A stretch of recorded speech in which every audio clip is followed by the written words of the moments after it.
King Legioning igpaampo ng anak panimbanan ng Espiritu. Amen. Ano ang iyong pinuhunan?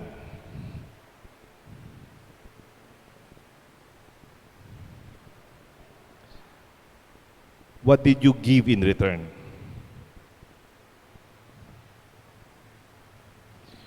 Ang tao ngayon, they want overnight success, instant healing, or instant health,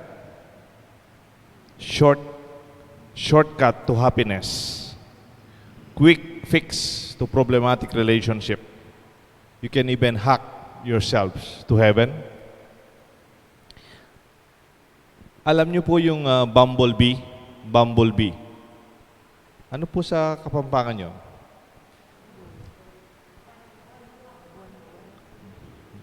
Bonbon? Bonbon. Bumblebee. Di ba po mataba yun, no? Tapos lumilipad. Maitim, usually. According to some engineering in terms of aerodynamics and scientific calculation, yung bumblebee, yung buwan-buwan, it cannot fly according to numbers, according to measurements. Sabi nga nila, numbers cannot lie, but miracles goes beyond what numbers tell us. Bakit po? Yung daw buwan-buwan, yung bumblebee, yung weight, yung bigat, yung kanyang size, ikumpara mo sa kanyang wings, pakpak. The wings of the bumblebee are so small and fragile compared to the body and the weight and the size. It does not match. Di ba po yung mga gumagawang ng aeroplano, they understand the engineering of aerodynamics. Measured po yan. Yung size, yung weight, yung capacity of the machine. Ganyan din po yung mga helicopter, the rockets that we see flying, they are calculated. Pero alam niyo po yung bumblebee, buwan-buwan, they just fly every day in your garden. And they don't even notice that they are living miracles every day. Sila ay tanda ng milagro araw-araw. Bakit? They don't mind. They don't mind the opinion of others as long as they can fly, because they have to go from one flower to another, because they have to survive. Hindi nila iniisip yung hindi pwede, imposible, mahirap, sabi ng iba. To tell you, opinion of others does not always represent reality, like the reality of the miracle of the bumblebee. Alam niyo po yung tortoise, yung parang malaking turtle. Kaya lang hindi po turtle lang, yung tortoise yung talagang giant na turtle. Mabigat po yung katawan nun. Mabigat po yung bahay nila.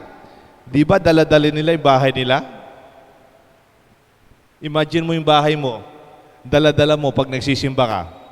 Imagine bahay mo, dala-dala mo pag nagtuturo ka o nagtatrabaho ka. Ang bigat, ne? Do you know?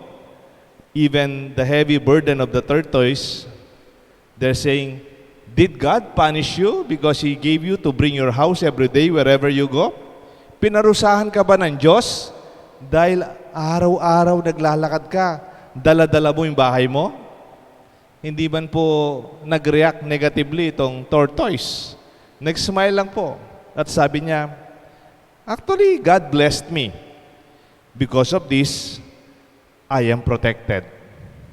Alam niyo po, isa sa mga pinakamatanda living things dito sa mundo, mga tortoise. They live up to 150 years, 165, 180. Oo nga, mabigat yung dala-dala nila, pero mas mahaba yung buhay nila kaysa sa atin.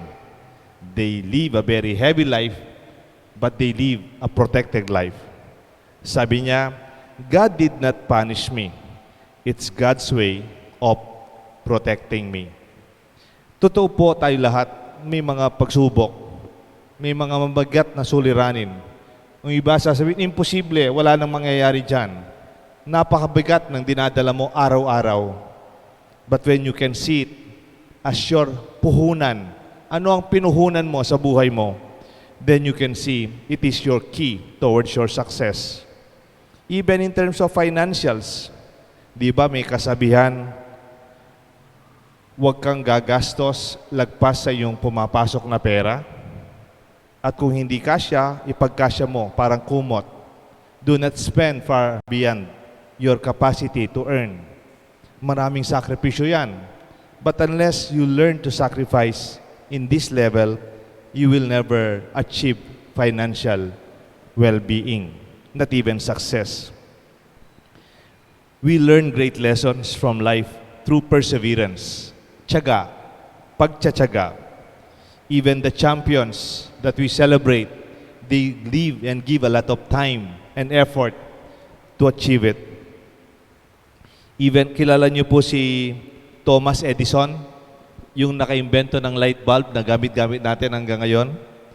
He discovered light bulb in 1879 January in New Jersey. And you could not even count how many times nakuryente siya, pumutok yung bulb sa harap niya, o napaso siya. In many times he failed. But from many times, yun yung pinuhunan niya, panahon at mahirap na dinaanan niya until he shouted, "Eureka! I found the answer." We must be willing, like unconditional love that springs from pain, frustration, mistakes. It could be even our experience of tuition fee. Sabi nga, kailangan ka magbayad ng tuition fee mo to learn and to gain wisdom. Ano po yung tuition fee? Hindi po yung binabayad natin sa eskwela. Hindi po. Tuition fee to wisdom. Ano po ito? Mistakes, mishaps, failures, your hurt, your pain. Yung meron kang ano yung scar, ano sa Tagalog yung scar? Yung peklat, peklat. Yung kalyo. Ito ay mga tanda ng pinagdaanan natin, a long time of sacrifice and loads and pain and hurts. Yung peklat at mga kalyo, these are signs of your tuition fee for you to learn and for you to gain what you have. Marami kasi gusto nila kagad silang matagumpay, kagad silang maging malakas, kagad maging magandang relasyon, kagad parang siguro makakarating na ako sa langit kung pagdasal mo ko. Jesus tells us in His teaching today that we have to face conflicts, upheavals, violence, wars, injustice, insurrection, and even persecution. As if Jesus again is like a prophet foretelling the future of the immediate Christians. That's why today we have Red Wednesday. Ang mga martir, ang pinuhunan nila, hindi lang sakripisyo, hindi lang pawis, hindi lang po pagod, hindi lang pagkakamali or learnings ang naging puhunan nila. Kaya po tayo simbahan ngayon hanggang ngayon, ang kanilang buhay, ang kanilang dugo. It was the hurts and the pain accompanying with living with others. The only consideration is a meaningful suffering, not meaningless sufferings. We call that sacrifice. To suffer in loving brings wholeness and eventually holiness. Our suffering become decisions as sacrifice. Persecution is the way of our Christian life in the early times. Tertullian, a church historian, and one of these writings in Apologeticus in 197 AD, when Christians were old martyrs. Alam niyo po yung mga santo, before 303, bago po naging legal ang Kristyanismo, 300 years. 300 years ang Christianity nung after Jesus, it was illegal. Kaya pag nadakip ka na Kristiyano, ikaw ay nadiskubre isang Kristiyano, you'll be burned.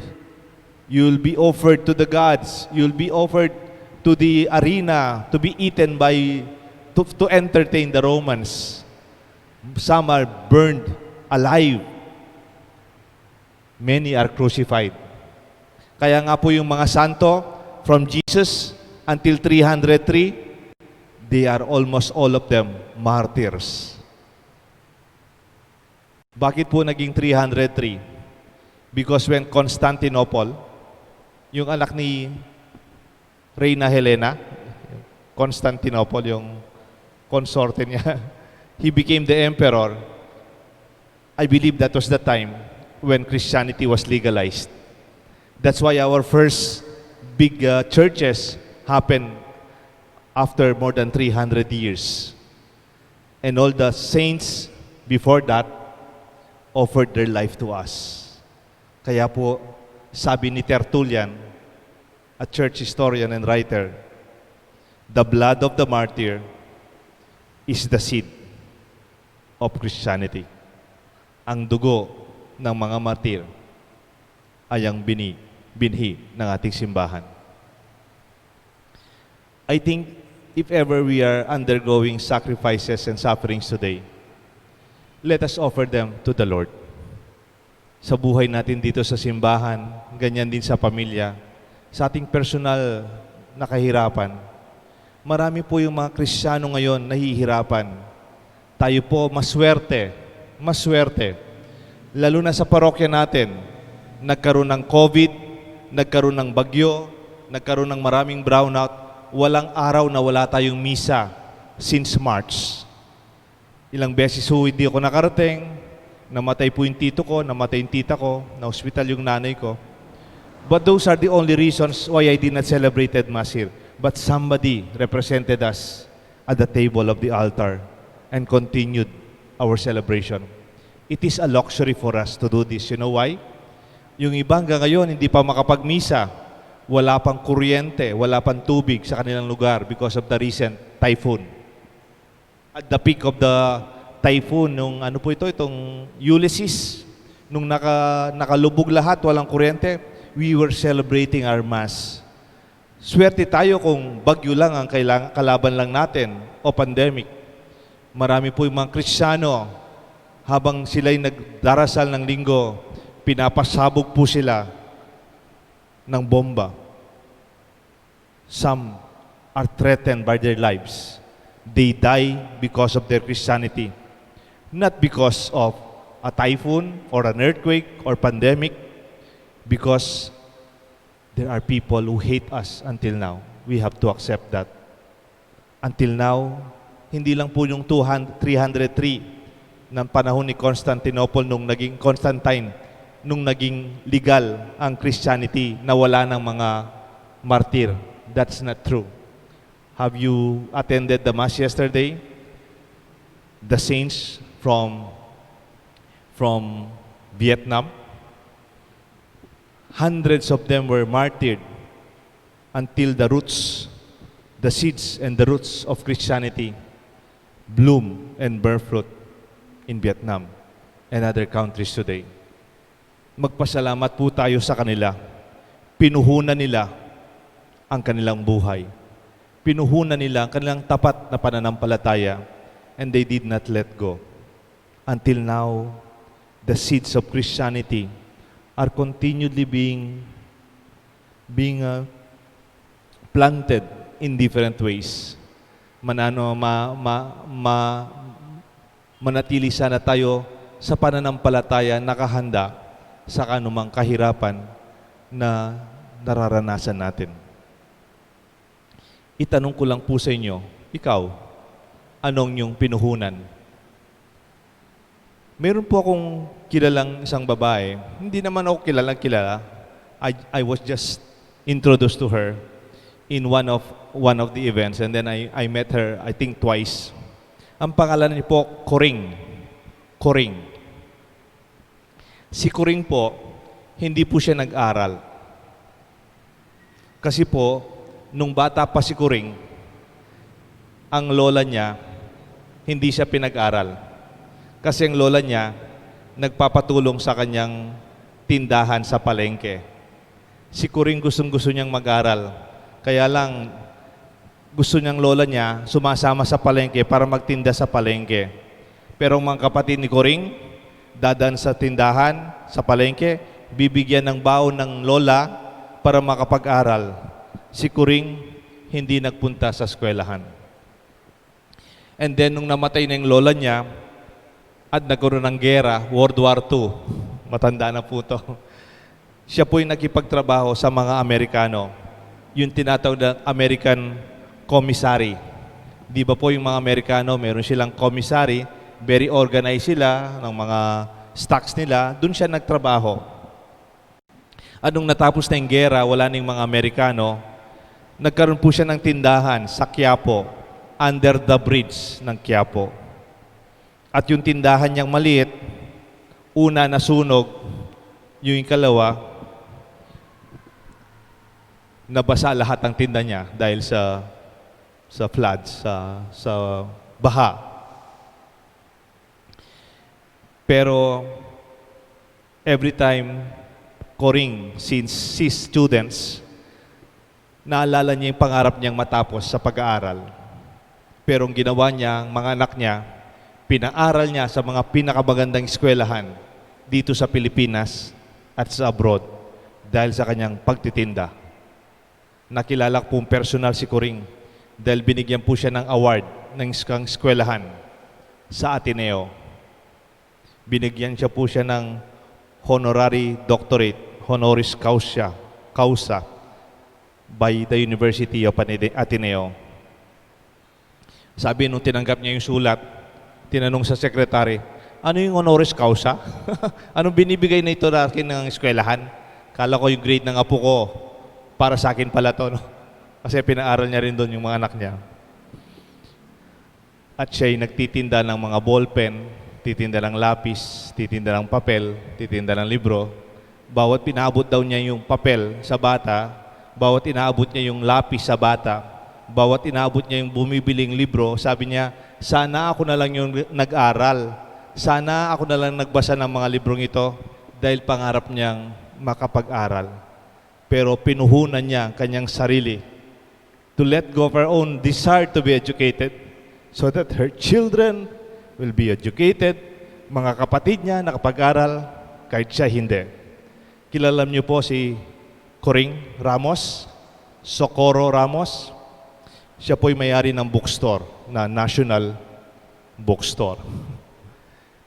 The person who supplies us books nationally, the National Bookstore owner, is a person who longed to be educated. But she sacrificed that. Pinuhunan niya ang kanyang sariling pangarap para sa iba. And the rest is history. Sometimes we have to let go of what we long for only a greater dream will happen and be realized in our lifetime and far beyond. Ito po ang aking tanong sa inyo at sa mga anak nyo at mga apo, ano bang inyong pinuhunan even in our faith? Because Jesus Himself showed us what He gave, His life, His blood, and everything that He has. We honor our martyrs, our saints, who gave everything for our church. May God bless us all, the Father, the Son, and the Holy Spirit. Amen. Amen.